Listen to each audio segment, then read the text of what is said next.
I'm Bambi Francisco with Vader News, and I'm speaking with Joe Kennedy. He's the CEO of Pandora, a free internet radio service. Joe, thank you for joining me. My pleasure. You've been the CEO of Pandora for 5 years, so you've become a student of the radio industry. Give us a brief history lesson on the evolution of radio since the 1920s, some milestones, and how the internet is taking it to the next level. Sure, great question. Radio goes back to about 1920, first commercial radio station in the U.S. around 1920.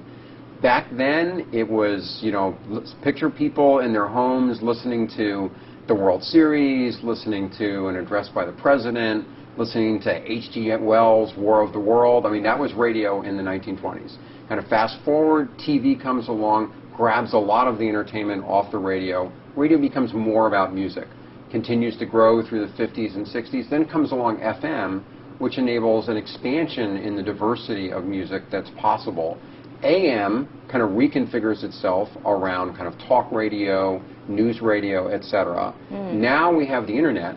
Tremendous explosion in terms of the diversity, particularly in terms of music, that consumers now hear. Instead of like one classic rock station, you can have your own Pink Floyd station, for example. And so we've really seen a tremendous evolution from radio as this thing that like millions of people would be listening to the same thing at the same time, to it's now incredibly personalized and it's about you. It's this tremendous transition. How many internet radio stations are there? I mean, I guess it used to be a few radio stations, then it splintered into multiple radio stations, and now you have the internet, so you must have thousands of internet Hundreds radio of thousands, stations. millions. I mean, depending on your count, like, essentially there's an infinity of internet radio stations.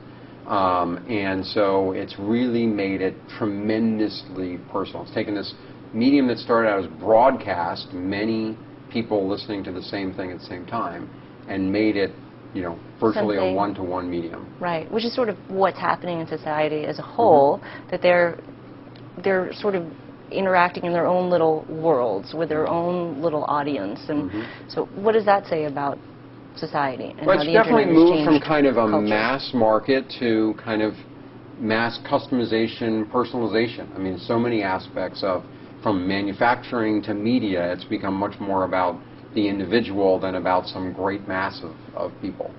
And what about in terms of how radio stations are created, especially with Pandora now? You don't really have a DJ anymore, I mean, or do you? Well, we use a tremendous amount of intellectual property called the Music Genome Project, which, we think can simulate kind of an all-knowing DJ who's focused just on your taste, as opposed to, a traditional DJ who's trying to keep 500,000 people, 1 million people all happy at the same time, which is kind of how radio devolved into this kind of lowest common denominator kind of programming. And the internet, the one-to-one nature of it, kind of allows us to move beyond that to the next level. Now, how automated is it today? How much do you need those people to actually create those personalized radio stations? Or can you move off and have it all be automated? Well, Pandora's an interesting mix of like incredibly human, like individual work and tremendous automation. And the analysis we do, like we have 20 people who spend their time listening to individual songs, spending 10, 15 minutes categorizing them according to this taxonomy, this gene set that we've developed. I mean, very manual kind of expert musician work.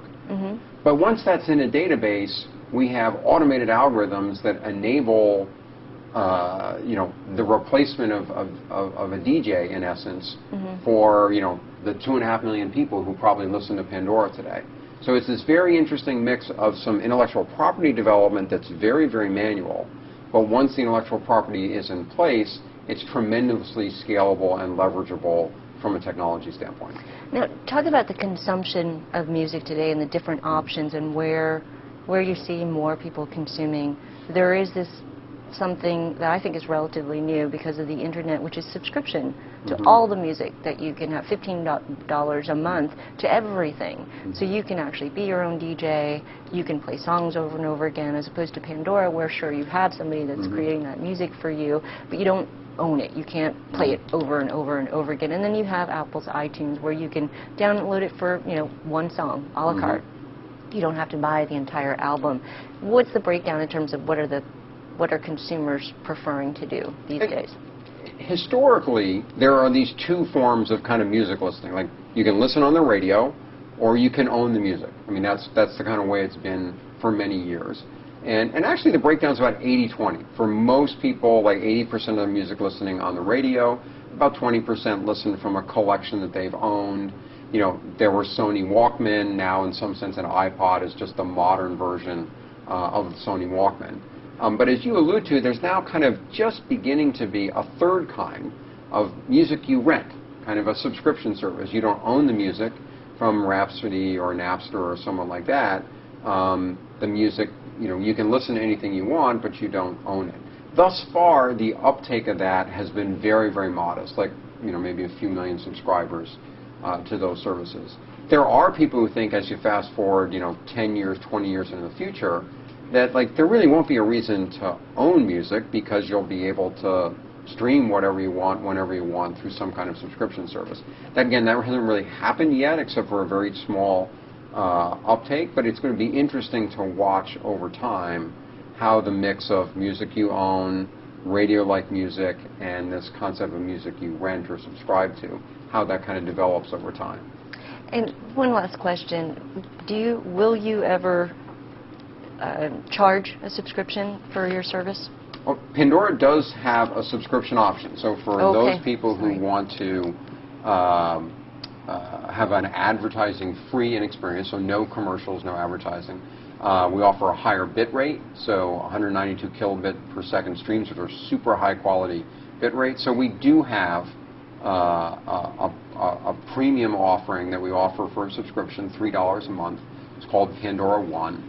And we see, you know, increasing uptake over time, but the bulk of the story is really about an ad-supported, free-to-the-consumer experience. What percentage of your users have the subscription? It's tiny. Under 1%? Right? Yeah. Okay. Thank you, Joe. Thanks for your insight about the evolution of the radio industry. All right. Thanks for having me. I've been speaking with Joe Kennedy. He's the CEO of Pandora. I'm Bambi Francisco.